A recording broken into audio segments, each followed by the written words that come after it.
WhatsApp पर या फिर इंस्टाग्राम पे लिखते रहें, उसका कोई महत्व नहीं है। वो केवल चापलूसी है, बकलोली है और वो एक बकवास है।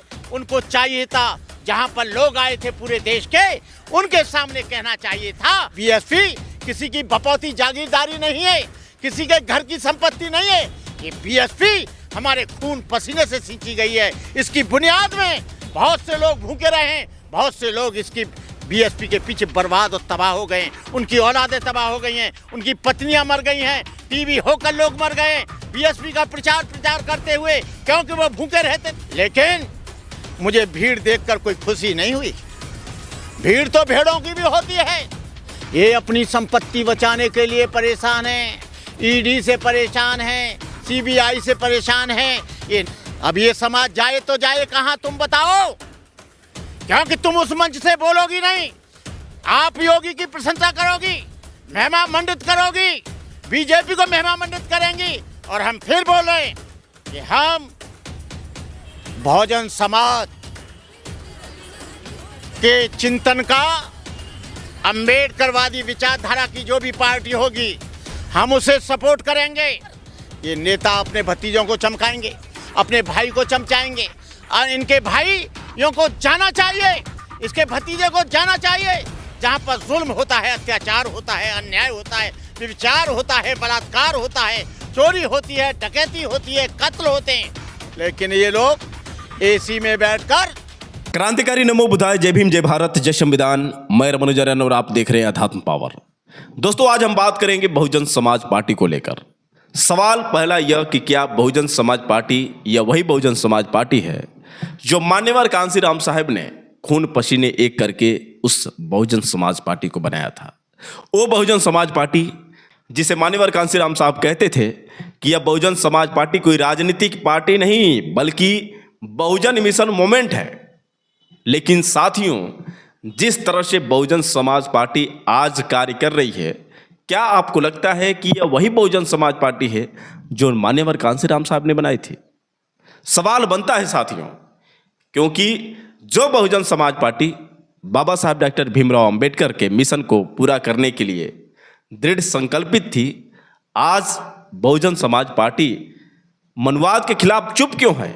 आज बहुजन समाज पार्टी क्यों नहीं बाबा साहब डॉक्टर भीमराव अंबेडकर के ऊपर जो अपमान किए जा रहे हैं, बाबा साहब डॉक्टर भीमराव अंबेडकर के संविधान को जो कुचलने का प्रयास किया जा रहा है, आखिर इन मुद्दों पर बहन जी या फिर बहुजन समाज पार्टी के लोग चुप क्यों हो जाते हैं? ये साथियों सवाल खड़ा होता है।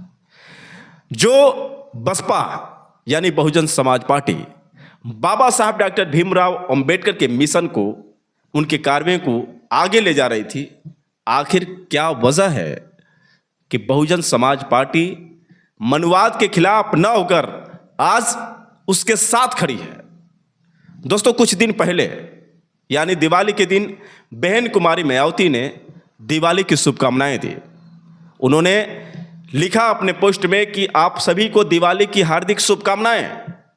जबकि बौद्ध धर्म के अनुसार, बौद्ध सिद्धांतों के अनुसार दिवाली नहीं बल्कि लोग दीप दानोत्सव के रूप में मनाते हैं, लेकिन यहां पर बहन जी ने दिवाली की शुभकामनाएं दी। उसके बाद साथियों, बसपा के जितने भी कार्यकर्ता हैं लक्ष्मी पूजन की हार्दिक शुभकामनाएं, दिवाली की हार्दिक शुभकामनाएं, तरह तरह के त्योहारों की हार्दिक शुभकामनाएं देने लगे।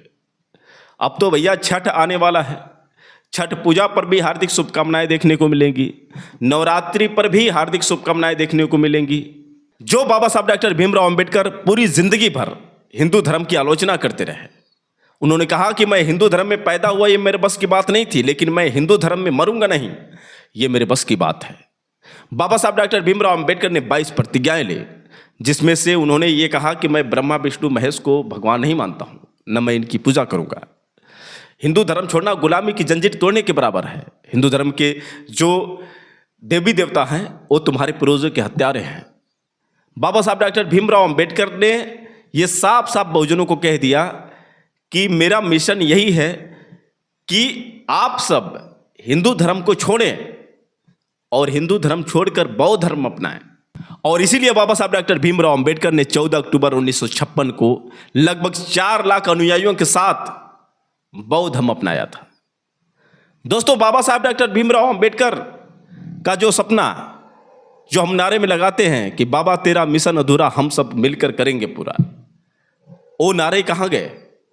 कहाँ गई वो बहुजन समाज पार्टी जो ये दावा करती थी कि हम बाबा साहब डॉक्टर भीमराव अंबेडकर के मिशन को लेकर चलते हैं, बाबा साहब डॉक्टर भीमराव अंबेडकर के कार्यों को आगे बढ़ाना चाहते हैं?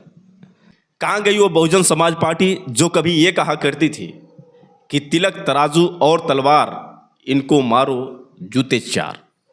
लेकिन साथियों, आज वही बहुजन समाज पार्टी भाजपा की महिमा का गुणगान कर रही है।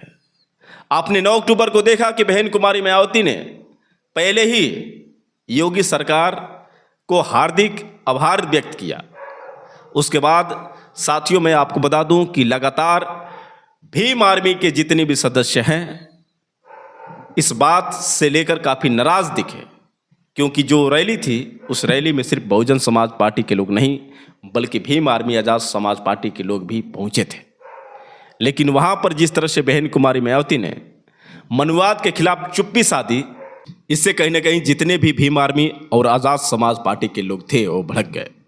और यही कारण है कि आज बहुजन समाज पार्टी और आज़ाद समाज पार्टी के बीच में आर पार की लड़ाई चल रही है। एक तरफ देखा जाए तो भीम आर्मी आज़ाद समाज पार्टी लगातार बाबा साहब डॉक्टर भीमराव अंबेडकर के मिशन को पूरा करने में लगी है, तो एक तरफ बहुजन समाज पार्टी लगातार आज़ाद समाज पार्टी को झुकाने के लिए, आज़ाद समाज पार्टी को गिराने के लिए, भीम आर्मी को नीचा दिखाने के लिए, चंद्रशेखर आज़ाद को नीचा दिखाने के लिए प्रयास कर रही है। मतलब कि लड़ाई जो है बहुजन समाज पार्टी की अब न भाजपा से है, न कांग्रेस से है, न ही समाजवादी पार्टी से है, बल्कि बहुजन समाज पार्टी की जो लड़ाई है इस समय भीम आर्मी आज़ाद समाज पार्टी से है। साथियों, कितनी बड़ी विडंबना है। जो बाबा साहब डॉक्टर भीमराव अंबेडकर ने यह कहा था कि शिक्षित बनो, संगठित रहो, संघर्ष करो, आज देख रहे हैं कि बहुजन समाज में बंटवारा हो गया है। 2 पक्ष हो चुके हैं। एक पक्ष जो लगातार अन्याय के विरुद्ध आवाज उठा रहा है, जब भी दलितों के ऊपर शोषण होता है, अत्याचार होता है, भीम आर्मी हमेशा मैदान में खड़ी रहती है। और दूसरी ओर ये बहुजन समाज पार्टी के लोग जो जाते तो हैं नहीं, अगर किसी भी प्रकार का आंदोलन हो, कहीं दलितों के साथ अत्याचार हो, माता बहनों की इज्जत लूट जाए, तो वहाँ पर पहुँचेंगे तो नहीं, लेकिन यदि कोई जा रहा है तो उसे जाने भी नहीं देना चाहेंगे। मतलब ये कह देंगे कि ये जो पार्टी है आज़ाद समाज पार्टी, ये जो भीम आर्मी वाले हैं, ये झूठे मुकदमे दर्ज करवाते हैं, युवाओं को जेल में डलवाते हैं, इन लोगों का काम ही ऐसा है।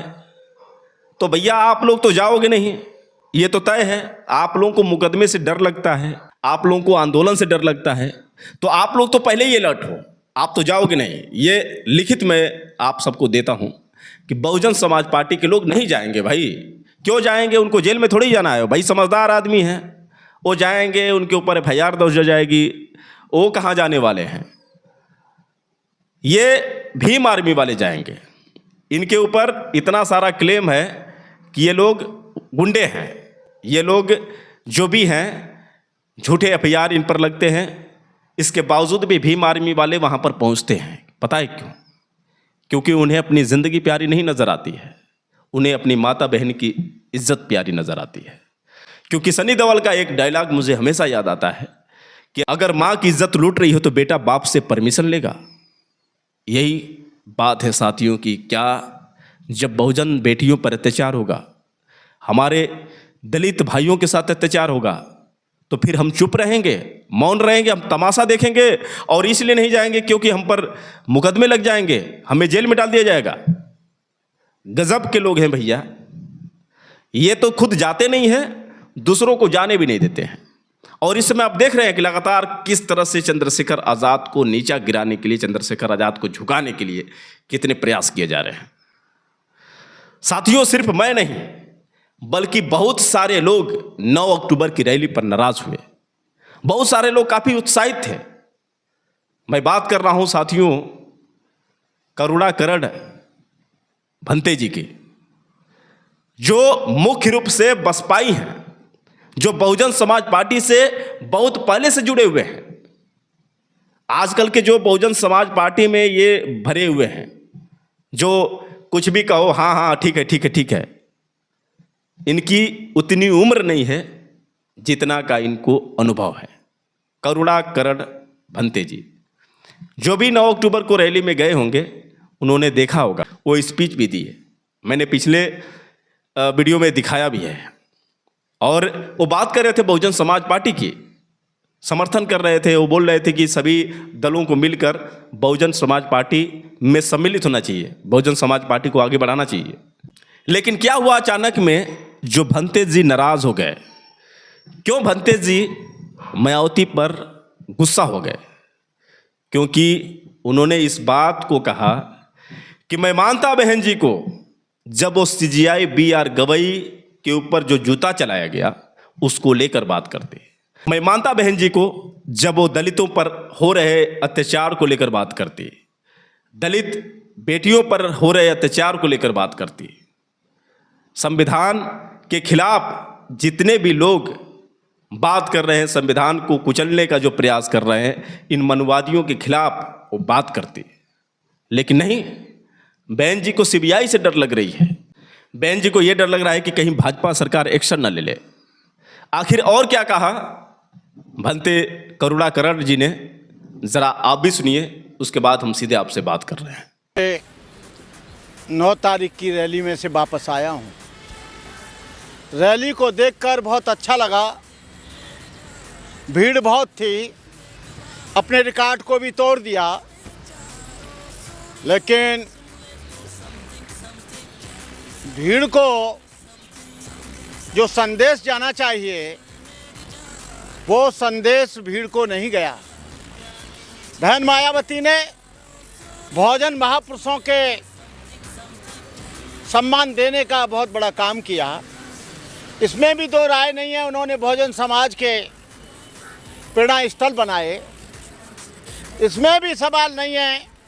उनकी गवर्नमेंट थी तब बहुजन समाज को बहुत साहस, हिम्मत और कुव्वत मिली। लेकिन मुझे दुख जब हुआ जब बहन जी ने उत्तर प्रदेश की सरकार की प्रशंसा की। ये उत्तर प्रदेश की गवर्नमेंट के होते हुए बंथरा में, लखनऊ में परसों 11वीं की छात्रा के साथ 5 समणों ने, 5 ठाकुरों ने बलात्कार किया। उससे पहले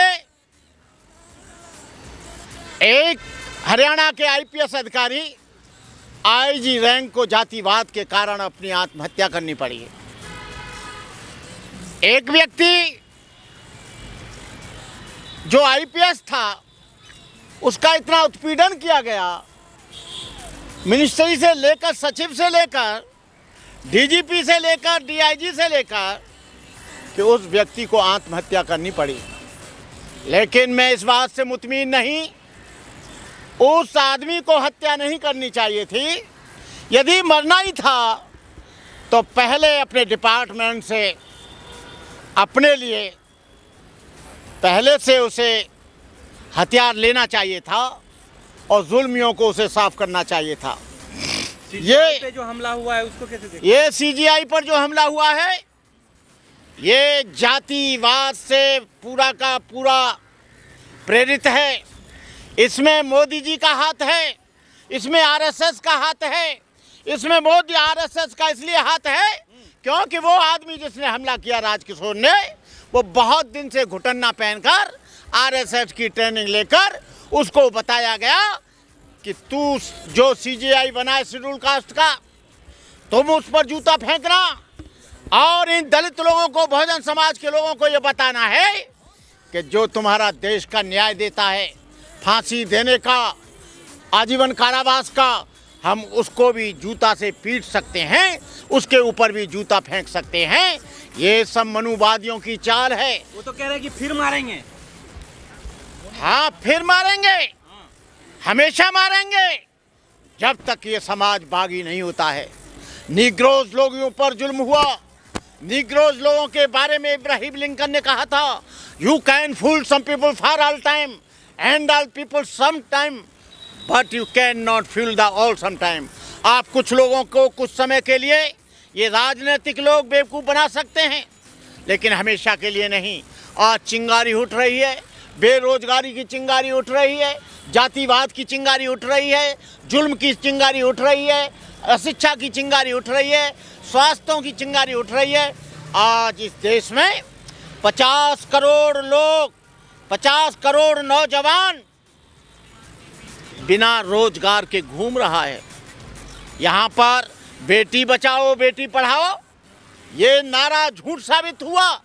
बेटियों के साथ बलात्कार हो रहा है, बेटियों के साथ अत्याचार हो रहा है, अन्याय हो रहा है। बनते जी, ये जो एट्रोसिटी हो रही है, दलितों पर अत्याचार हो रहे हैं, सुसाइड कर लिया आईपीएस ने हरियाणा में, जूता फेंका गया सीजेआई साहब को, ये कैसा विश्वगुरु देखते हैं आप? लोग कह रहे हैं कि ये तो हम जो है पूरी दुनिया में डंका बज रहा है मोदी जी का, जबकि दलितों पर अत्याचार बढ़ता ही जा रहा है। ये जो अत्याचार हो रहा है, मैं दलितों की कायरता मानता हूं, और जो आईपीएस मरा है उसको भी मैं कायर मानता हूं। उसको चाहिए था कि AK-47 लेता, पहले उनको मारता। मेरे ऊपर अत्याचार हुआ, मैंने हमेशा मुकाबला किया, और मुकाबला ही नहीं, आताताइयों को, जातिवादियों को, लोगों को मैंने जमींदोज कर दिया। मैं अपने लोगों को आपके चैनल के माध्यम से कहना चाहूँगा, इन नेताओं के ऊपर भरोसा मत करना। ये अपनी संपत्ति बचाने के लिए परेशान हैं, ईडी से परेशान हैं, सीबीआई से परेशान हैं। ये नेता लोग तुम्हारी कोई मदद नहीं करेगा। मदद जब होगी, जितनी भीड़ 9 अक्टूबर को लखनऊ में आई थी, वो सारी भीड़ इन नेताओं का भरोसा तोड़कर ये नेता अपने भतीजों को चमकाएंगे, अपने भाई को चमचाएंगे। और इनके भाइयों को जाना चाहिए, इसके भतीजे को जाना चाहिए, जहाँ पर जुल्म होता है, अत्याचार होता है, अन्याय होता है, व्यभिचार होता है, बलात्कार होता है, चोरी होती है, डकैती होती है, कत्ल होते हैं।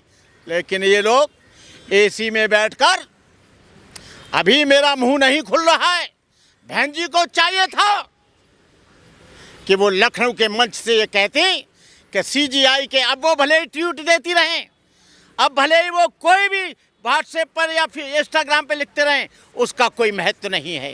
वो केवल चापलूसी है, बकलोली है, और वो एक बकवास है। उनको चाहिए था, जहाँ पर लोग आए थे पूरे देश के, उनके सामने कहना चाहिए था कि योगी की सरकार में हमारी बेटियों के साथ बलात्कार हो रहा है, योगी की सरकार में निर्दोष और बेगुनाहों को मारा जा रहा है, इस योगी की सरकार में हमारे लोगों के ऊपर अत्याचार हो रहा है, इस बीजेपी की सरकार में सारे स्कूल खत्म किए जा रहे हैं, इस बीजेपी की सरकार में सारे संसाधन बेचे जा रहे हैं, इस बीजेपी की सरकार में सीजेआई पर जूता फेंका गया, इस बीजेपी की याद ना, ये आईजी वहाँ का हरियाणा का मारा गया। अब वो कह रही हैं ट्वीट देकर, अरे बहन जी, मैं आपका बहुत शुक्रगुजार हूँ, लेकिन मैं इससे खुश नहीं हूँ कि वहाँ पर 9 अक्टूबर को भीड़ हुई। मैं इससे खुश होता कि कम से कम तुम योगी की आलोचना कर देती, योगी के बारे में बता देती कि योगी, तेरी जाति के लोग, तेरी सुजाति के लोग हमारी बहनों के साथ बलात्कार कर रहे हैं, हमारी ज़मीनों को लूट रहे हैं, हमारे घरों को बर्बाद कर रहे हैं, हमारे घरों को तबाह कर रहे हैं, हमारे बच्चों का कत्ल कर रहे हैं, हमारे बच्चों को फांसी लगा रहे हैं, और हमारे आईपीएस अधिकारी जैसे और सीजी जैसे लोगों को जातिवाद के कारण उसे प्रताड़ित किया जा रहा है, उत्पीड़ित किया जा रहा है। बहन जी, तुमने उस मंच से तो कुछ बोला नहीं, अब ट्वीट दे रही हो। इतना पागल ये समाज नहीं है। मैं तुमसे या तुम्हारे बीएसपी के लोगों से डरता नहीं। मैं बीएसपी का आज भी हूँ, कल भी हूँ, भविष्य में भी रहूँगा। वो तुम्हारी वजह से नहीं, मान्यवर काशीराम की त्याग को और बलिदान को मैंने देखा है। ये बीएसपी किसी की बपौती जागीरदारी नहीं है, किसी के घर की संपत्ति नहीं है। ये बीएसपी हमारे खून पसीने से सींची गई है। इसकी बुनियाद में बहुत से लोग भूखे रहे हैं, बहुत से लोग इसकी बीएसपी के पीछे बर्बाद और तबाह हो गए हैं, उनकी औलादें तबाह हो गई हैं, उनकी पत्नियां मर गई हैं, टीबी होकर लोग मर गए हैं बीएसपी का प्रचार करते हुए, क्योंकि वो भूखे रहते थे इसलिए उन्हें टीबी हो गई, उनके बच्चे नहीं पढ़ पाए। आज आप यदि 9 अक्टूबर को उस मंच से, मान्यवर काशीराम के स्मारक से ये बोलती कि योगी तेरी सरकार में जो अत्याचार हुआ है भविष्य में कभी नहीं हुआ है। इधर यादव भी मार रहा है, रजक के साथ अत्याचार हुआ, रजक के साथ उसकी बहन बेटी के कपड़े फाड़े गए, और इधर यादव लोग भी हमारे समाज के लोगों पर जुल्म कर रहे हैं। ठाकुर भी जुल्म कर रहा है, ब्राह्मण भी जुल्म कर रहा है। ए बहन मायावती, अब ये बताओ ये समाज किधर जाए? चाहे हम वोट किसी को भी दे दें, लेकिन ये माना जाता है कि ये सारे के सारे लोग बीएसपी के लोग हैं, बीएसपी को वोट देते हैं। बीएसपी की वजह से हम लोगों की ठुकाई हो रही है, हम लोगों की पिटाई हो रही है, हम लोगों को अत्याचार हो रहा है, हम लोगों के बलात्कार हो रहा है, क्योंकि कोई भी मानने के लिए तैयार नहीं कि ये चमार और जाटव, दोहरे और कुरील बीएसपी को ही वोट देते रहेंगे। हमारी पिटाई हो रही है और तुम 9 अक्टूबर को चुप हो। उस गवर्नमेंट की, हत्यारी गवर्नमेंट की, बलात्कारी गवर्नमेंट की, और शिक्षा जो फैला रही है, जिसने 27,000 स्कूलों का खत्म कर दिए। अब ये समाज जाए तो जाए कहाँ, तुम बताओ? क्योंकि तुम उस मंच से बोलोगी नहीं। आप योगी की प्रशंसा करोगी, महिमा मंडित करोगी, बीजेपी को महिमा मंडित करेंगी, और हम फिर बोलें कि हम बहुजन समाज के चिंतन का, अंबेडकरवादी विचारधारा की जो भी पार्टी होगी, हम उसे सपोर्ट करेंगे। मैं आया था 9 तारीख को, मंच पर भी गया था, एक दिन पहले पूछना अपने कोऑर्डिनेटरों को, जो कोऑर्डिनेटर लखनऊ का है, जो कोऑर्डिनेटर अलीगढ़ का और बरेली का है। मैं गया था मंच पर, लेकिन मुझे भीड़ देखकर कोई खुशी नहीं हुई। भीड़ तो भेड़ों की भी होती है, भीड़ तो बगुलाओं का भी होती है, भीड़ तो तीतरों की भी होती है। ये बगुला और तीतर आपने समाज को समझ रखा है।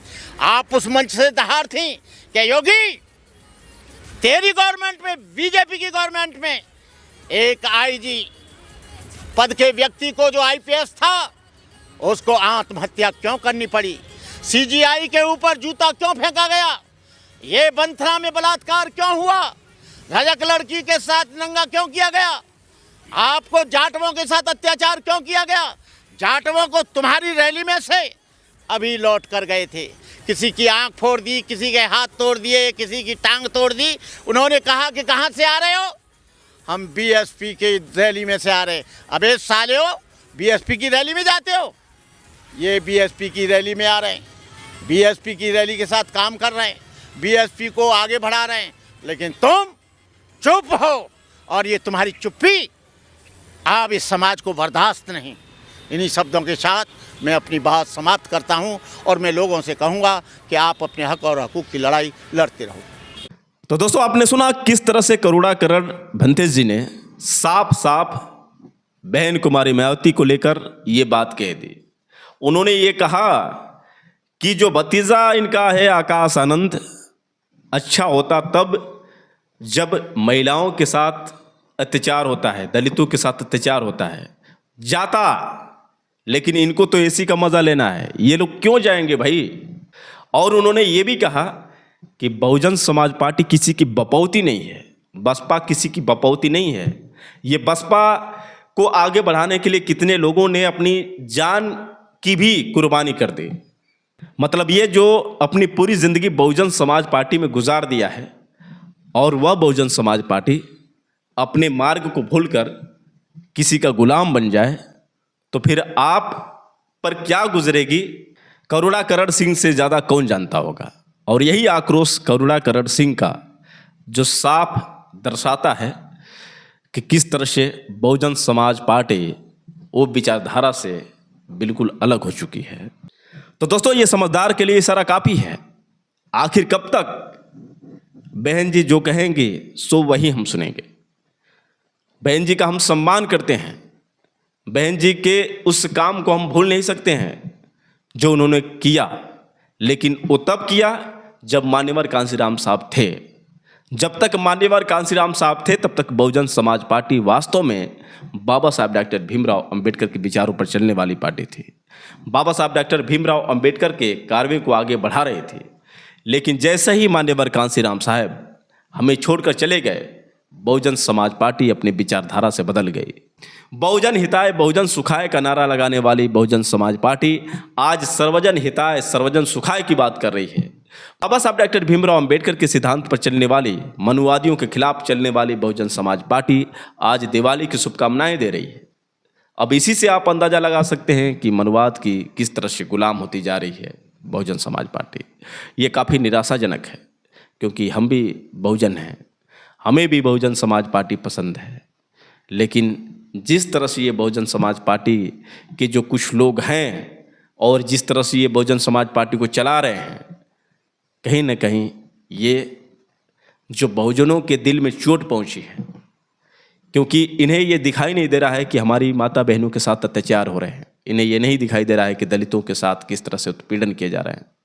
इन्हें ये नहीं दिखाई दे रहा है कि अनिल मिश्रा जैसे तुच्छ वकील, तुच्छ ब्राह्मण, जो बाबा साहब डॉक्टर भीमराव अंबेडकर का अपमान कर रहा है, इसके बावजूद भी उसके खिलाफ ये आवाज़ नहीं उठा रहे हैं। कितनी शर्म की बात है साथियों। और हमारी बात है तो हम हमेशा बाबा साहब डॉक्टर भीमराव अंबेडकर को मसीहा माने हैं, मानते रहेंगे। मान्यवर कांशीराम साहब को अपना आदर्श मानते हैं, मानते रहेंगे। और दलितों के ऊपर जब भी अत्याचार होगा, माता बहनों के साथ जब भी अत्याचार होगा, तो हम आवाज़ उठाएंगे। ये आवाज़ हमारी रुकने वाली नहीं है। और जो भी दलितों की बात करेगा, जो भी हमारी बहन बेटियों की बात करेगा, जो भी बाबा साहब डॉक्टर भीमराव अंबेडकर के संविधान की बात करेगा, जो भी बाबा साहब डॉक्टर भीमराव अंबेडकर के सपनों की बात करेगा, उनके मिशन की बात करेगा, हम उन्हीं के साथ होंगे। और जो बाबा साहब डॉक्टर भीमराव अंबेडकर के सिद्धांत से विपरीत चलेगा, उसका हम विरोध भी करेंगे। वैसे दोस्तों, आप लोग की क्या राय है, आप लोग कमेंट करके बताएं। और हो सके तो इस वीडियो को ज़्यादा से ज़्यादा शेयर करें। फिर मिलेंगे अगले वीडियो के साथ, तब तक के लिए क्रांतिकारी नमो बुद्धाय। जय भीम।